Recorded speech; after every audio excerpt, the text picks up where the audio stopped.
Hey guys, it's Mike at Narcoleptic Customs. You see Steven in the background here. He's working on something way cooler than I am. I get to do the front brakes on the wife's Acadia. It's pretty easy, but if I come across anything special, I will update you guys, but I'm basically gonna put it on time lapse and work.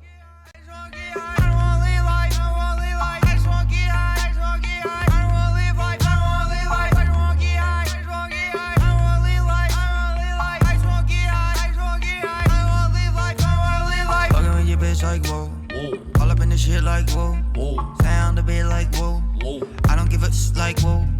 What the fuck was that like whoa, whoa. I don't wanna die like whoa, whoa. I don't wanna look like whoa, whoa. All right, Steven had a good idea. We pulled off the rotor on the driver's side like you saw, and I mean it looks like it's got a lot of life left. The pads have a lot of life left, so I'm gonna yank this one off and run down to O'Reilly's and see if they can cut those for us and see what they think.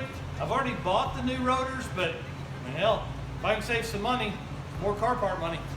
Really know where I'm at. Bust out live oak on the map. I just bought a little coat from the man. Kids 8 years old in the back. Kinda wonder how we coping with that. I think Hey, just want to thank the guys at O'Reilly's in Centerton for knocking them out real quick. They did turn them down. We had more than enough to do that and be safe. So, sorry. There's little black things floating all over in the air.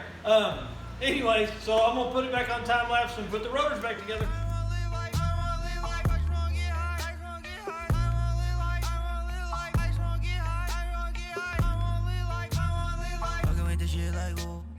All up in your bitch like whoa, whoa. Sound a bit like whoa, whoa. I don't give a like whoa. Catch me on the white like rice. Ay. Got it really white like Christ. Ay. Guys and girls, that's it. Front brakes are easy to do. Always try and do them yourself. Just don't forget what steps you do. If you are the kind of person that takes everything apart all at once, don't do that. Do it side by side. Who cares? Do like driver's side, then do passenger side. Anyways, thanks for watching. Subscribe to the channel to keep up with what's coming. We got a lot more fun stuff in store. Some of the video in the back, you can see Steven working on our new drag project. So thanks so much.